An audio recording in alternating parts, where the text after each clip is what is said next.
কোচবিহার জেলাশাসক দপ্তরে 4 দফা দাবিতে ডেপুটেশন দিল পশ্চিমবঙ্গ আশা কর্মী ইউনিয়ন। সংগঠনের পক্ষ থেকে জানানো হয়, আয়ুষ্মান ভারতের ফর্ম ফিল আপের প্রশাসনিক চাপ অবিলম্বে বন্ধ করতে হবে। এছাড়া ইকেওয়াইসি ও বিভিন্ন অনলাইন পোর্টালের কাজ আশা কর্মীদের দিয়ে করানো যাবে না। কর্মরত অবস্থায় মৃত্যু হলে আশা কর্মীর পরিবারকে 5 লক্ষ টাকা ক্ষতিপূরণ দেওয়ার দাবিও তোলা হয়। পাশাপাশি মা ও শিশুর স্বাস্থ্য পরিষেবা ছাড়া অন্য কোনো দায়িত্ব আশা কর্মীদের উপর চাপিয়ে না দেওয়ার দাবি জানানো হয়। এদিন দাবি পূরণ না হলে আগামী দিন বৃহত্তর আন্দোলনের হুঁশিয়ারি দেয় সংগঠনের পক্ষ থেকে। এদিন এ বিষয়ে এক আশাকর্মী পপি বর্মন কি বলেছেন শুনুন। আমাদের ডিএম অফিসে ডেপুটেশন হচ্ছে আমাদের বর্তমান যে আয়ুষ্মান যোজনার ফর্ম, সেখানে একটা আশাকর্মীকে মানে 2000-3000 ফর্ম দিয়ে বলছে যে তোমরা নিজেদের ফিল্ডের যে পরিবারের লোক আছে সেখানে খুঁজে নিয়ে বাড়ি বাড়ি গিয়ে ফর্ম ফিল আপ করে অফিসে জমা দেন। কিন্তু আমাদের সমস্যা হচ্ছে এই 2000-3000 ফর্মের মধ্যে আমাদের পরিবারে মানে লোকের খুঁজতে গিয়ে আমরা অনেক সমস্যার সম্মুখীন হচ্ছি। সেখানে দেখা গেল যে ওই 2000 বা 3000 ফর্মের মধ্যে নিজের এলাকার লোকের কোনো ফর্মই সেখানে পাওয়া যাচ্ছে না। সেখানে হয়তো 20টা 25টা করে এরকম পাওয়া যায়, কিন্তু বাকি ফর্মগুলা অন্য জিপির, সেখানে ওই অন্য জিপির ফর্মগুলা সেই ফর্মের ফোন নাম্বার ধরে ধরে সেই ফর্মগুলাকে বিলি করতে হয়।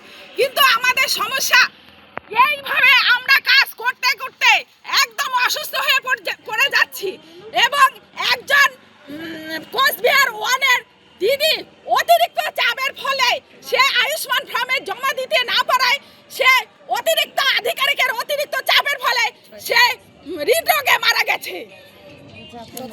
কিন্তু আমরা এইভাবে কাজ করতে করতে নাজেহাল পড়ে গেছি।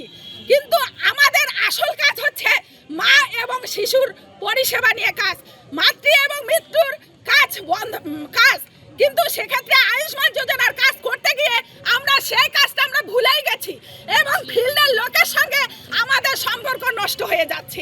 আমরা মায়ের ঠিকঠাক পরিষেবা দিতে পারছি না, বাচ্চার ঠিকঠাক পরিষেবা দিতে পারছি না। সারা দিন রাত শুধু আয়ুষ্মান যোজনার ফর্ম ফিল আপ করা এবং বাড়ি ফর্ম খুঁজে বাড়ি বাড়ি দিয়ে আবার সেই ফর্ম তুলে অফিসে জমা করা। কিন্তু আমরা এই কাজ করতে গিয়ে সারা পশ্চিমবঙ্গ মিলে এরকম ফর্ম আমাদের এলোমেলো ডাল খিচুড়ির মতো দিয়েছে যে তোমরা 3,000-4,000 ফর্মের মধ্যে নিজের এলাকার ফর্ম খুঁজে নিয়ে কাজ করো। কিন্তু আমি বলতে চাই যে এইভাবে কাজ করা কি সম্ভব? যারা এইভাবে দিয়েছে তাদেরও কি এইভাবে কাজ করা সম্ভব? আমি জানি না কিভাবে আমাদের মানসিকতায় কাজ করার জন্য এইভাবে আমাদের দিয়েছে। আজ কয় দফা দাবি আপনাদের?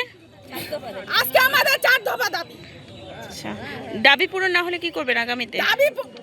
তারপরে আরেকটা আছে, আমাদের আয়ুষ্মান যোজনার ফর্ম ফিল আপের পরে নাকি ওই বেনিফিশিয়ারির ইকেওয়াইসি করতে হবে মোবাইলে।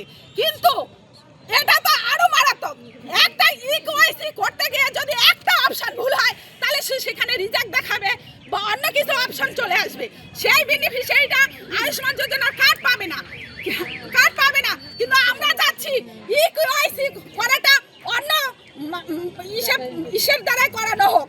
আমরা যদি এই আয়ুষ্মান ফর্মের কাজটা যদি আমরা করতেই থাকি তাহলে ফিল্ডের তো আমরা মা এবং শিশু মৃত্যুর আরো সেই আগের পরিণতি হবে ফিল্ডের আমাদের পরিষেবা না পেয়ে।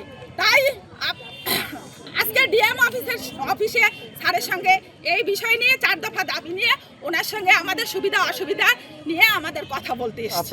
আপনার নাম? আমার নাম পপি বর্মন। কোচবিহার থেকে প্রিয়া সাহার রিপোর্ট, টাইমস 14 বাংলা।